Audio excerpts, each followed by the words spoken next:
George Orwell, the closest thing to a prophet that atheism has ever produced. 1984. Everyone loves 1984. But before 1984, and before Animal Farm, Orwell wrote books and essays that you've never heard of. More importantly for this discussion, George Orwell wrote a book review of Adolf Hitler's Mein Kampf in 1940.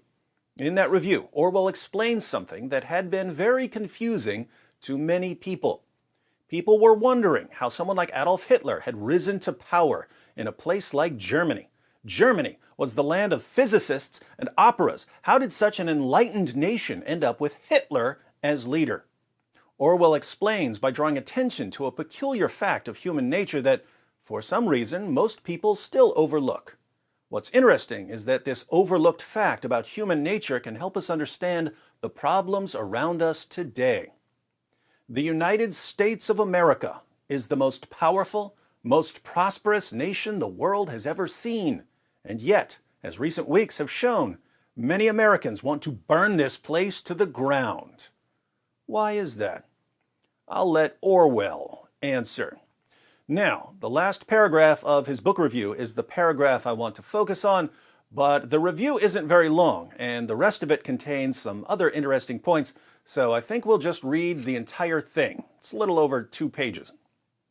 It is a sign of the speed at which events are moving that Hearst and Blackett's unexpurgated edition of Mein Kampf, published only a year ago, is edited from a pro-Hitler angle. Hearst and Blackett was a British publishing company that put out the unexpurgated edition of Mein Kampf, the edition that didn't cut out the racist or otherwise offensive parts.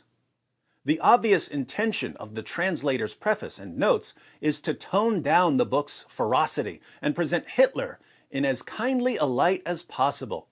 For at that date, Hitler was still respectable. He had crushed the German labor movement, and for that, the property-owning classes were willing to forgive him almost anything. Both left and right concurred in the very shallow notion that National Socialism was merely a version of conservatism.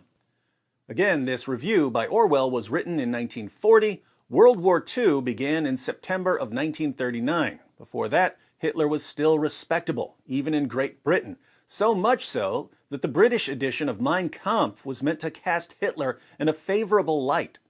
So here's George Orwell after the outbreak of World War II saying, "Isn't it interesting that just a year ago, people in Great Britain were defending this guy?" Then suddenly it turned out that Hitler was not respectable after all. Understatement of the 20th century. As one result of this, Hearst and Blackett's edition was reissued in a new jacket explaining that all profits would be devoted to the Red Cross. That was their penance. Nevertheless, simply on the internal evidence of Mein Kampf, it is difficult to believe that any real change has taken place in Hitler's aims and opinions. So, Hitler didn't change at all. How did we go from defending him to despising him? When one compares his utterances of a year or so ago with those made 15 years earlier, a thing that strikes one is the rigidity of his mind, the way in which his worldview doesn't develop. It is the fixed vision of a monomaniac and not likely to be much affected by the temporary maneuvers of power politics. Probably, in Hitler's own mind, the Russo-German Pact represents no more than an alteration of timetable. The Russo-German Pact obviously was a treaty between the Russians and the Germans. They agreed on how to divide up Eastern Europe, and they agreed not to attack each other. It's normally called the Molotov-Ribbentrop Pact. In Mein Kampf, the main enemies of the Germans were said to be the Jews and the Communists. Hitler was going to fight the Russians. And yet, in 1939, Hitler made a pact with the Russians and decided to focus on Great Britain. Had Hitler changed his mind? Not at all. Orwell points out that Hitler doesn't change his mind. He simply alters his timetable. The plan laid down in Mein Kampf was to smash Russia first, with the implied intention of smashing England afterwards. Now, as it has turned out, England has got to be dealt with first because Russia was the more easily bribed of the two. But Russia's turn will come when England is out of the picture. That, no doubt, is how Hitler sees it.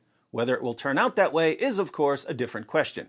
Orwell is so confident that Hitler doesn't change his mind that he announces in 1940, while there's a non-aggression pact between the Russians and the Germans, that Hitler is going to attack the Russians. On June 22, 1941, Germany invades the Soviet Union. The goal was to provide living space for the German people, exactly as Hitler had said many years earlier in Mein Kampf. The good thing about evil people who don't change is that even if they're difficult to reason with, at least they're predictable. Suppose that Hitler's program could be put into effect. What he envisages 100 years hence is a continuous state of 250 million Germans with plenty of living room, i.e. stretching to Afghanistan or thereabouts, a horrible, brainless empire in which, essentially, nothing ever happens except the training of young men for war and the endless breeding of fresh cannon fodder. How was it that he was able to put this monstrous vision across? It is easy to say that at one stage of his career he was financed by the heavy industrialists, who saw in him the man who would smash the socialists and communists. They would not have backed him, however, if he had not talked a great movement into existence already. Again, the situation in Germany, with its 7 million unemployed, was obviously favorable for demagogues. But Hitler could not have succeeded against his many rivals if it had not been for the attraction of his own personality, which one can feel even in the clumsy writing of Mein Kampf, and which is no doubt overwhelming when one hears his speeches. Now, if you read an online version of this book review, here is where you'll see a ... The next two sentences are removed because they're too embarrassing for Orwell's fans. But if anyone should be opposed to removing a bit of history, it should be the fans of the man who wrote 1984.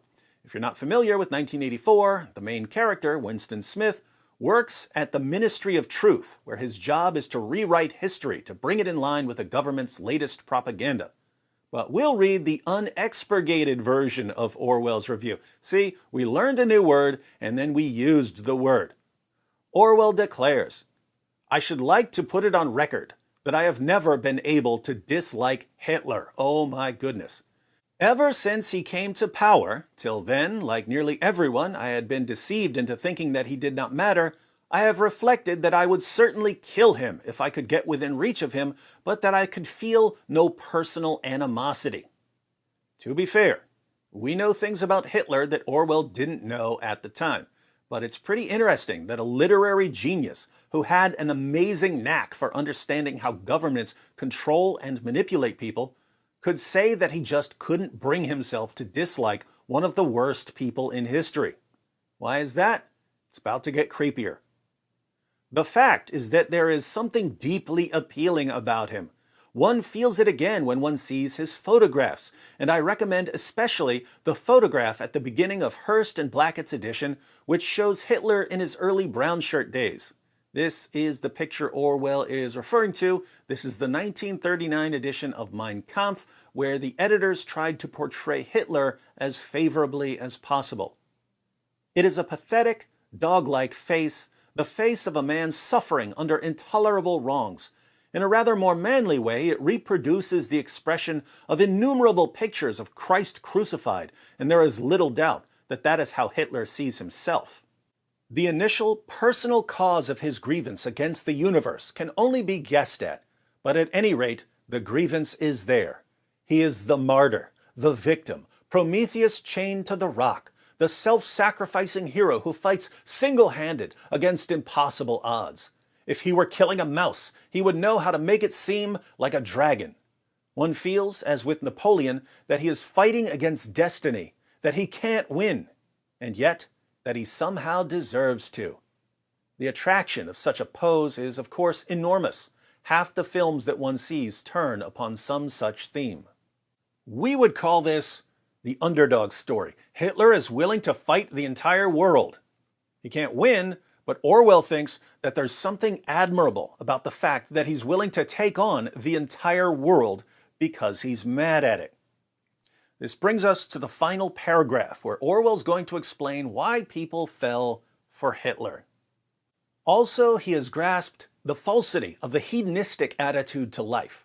Nearly all Western thought since the last war, certainly all progressive thought, has assumed tacitly that human beings desire nothing beyond ease, security, and avoidance of pain. In such a view of life, there is no room, for instance, for patriotism and the military virtues. The socialist who finds his children playing with soldiers is usually upset, but he is never able to think of a substitute for the tin soldiers. Tin pacifists somehow won't do. Hitler, because in his own joyless mind he feels it with exceptional strength, knows that human beings don't only want comfort, safety, short working hours, hygiene, birth control, and, in general, common sense. They also, at least intermittently, want struggle and self-sacrifice, not to mention drums, flags, and loyalty parades. However they may be as economic theories, fascism and Nazism are psychologically far sounder than any hedonistic conception of life. The same is probably true of Stalin's militarized version of socialism. All three of the great dictators have enhanced their power by imposing intolerable burdens on their peoples, whereas socialism, and even capitalism in a more grudging way, have said to people, "I offer you a good time." Hitler has said to them, "I offer you struggle, danger, and death." And as a result, a whole nation flings itself at his feet. Perhaps later on they will get sick of it and change their minds, as at the end of the last war. After a few years of slaughter and starvation, greatest happiness of the greatest number is a good slogan. But at this moment, better an end with horror than a horror without end is a winner. Now that we are fighting against the man who coined it, we ought not to underrate its emotional appeal. Think about a few of these points. The falsity of the hedonistic attitude to life, the view that human beings simply want ease, security, and avoidance of pain, the view that we only want comfort, safety, short working hours, hygiene, birth control, and, in general, common sense. We should see a problem with this view of human nature when we watch children play with toys. Little boys don't want to play with toy pacifists or toy college students sitting in safe spaces. In my days, we played with toy guns, G.I. Joes, Transformers, He-Man, Thundercats, Voltron. Everything was about fighting. So there's an important part of human nature that's either ignored or repressed by certain ideologies. It's the part of us that wants struggle and self-sacrifice, not to mention drums, flags, and loyalty parades. Because this too is part of our nature, ideologies that acknowledge this part of us and take advantage of it are psychologically far sounder than any hedonistic conception of life. So, whereas socialism and even capitalism in a more grudging way have said to people, "I offer you a good time," Hitler has said to them, "I offer you struggle, danger, and death." And as a result, a whole nation flings itself at his feet. Notice, here in the United States, much of the political conflict right now has to do with socialism and capitalism. And the dispute is supposedly about which economic theory will provide the best outcome for the most people. But what if that's not the real reason for the coming crisis? What if the real reason we're fighting over this is not that too many people are suffering and so we need a change? What if the real reason we're fighting over this is that we're all too comfortable and so we're looking for a fight? I mentioned in the beginning that the United States of America is the most powerful, most prosperous nation the world has ever seen. But think about the problem this creates. Progress is built into the fabric of the country. The country is designed to be improved, guaranteeing people's rights to life, liberty, and the pursuit of happiness, guaranteeing freedom of speech, freedom of the press, freedom to protest, freedom to petition the government, freedom to choose our leaders. This is a recipe for progress. You can start out with all kinds of injustices in society, but as long as you're allowed to call out the injustices and report on them and protest them and demand change and vote for leaders who will make the changes you want, you can make constant progress. You can start with slavery and put an end to slavery. You can start with women not being allowed to vote and then change the law. You can have racial segregation and then racial integration. But notice what happens. If your society is making constant progress in dealing with these major injustices, then the injustices you have to fight over are constantly being reduced.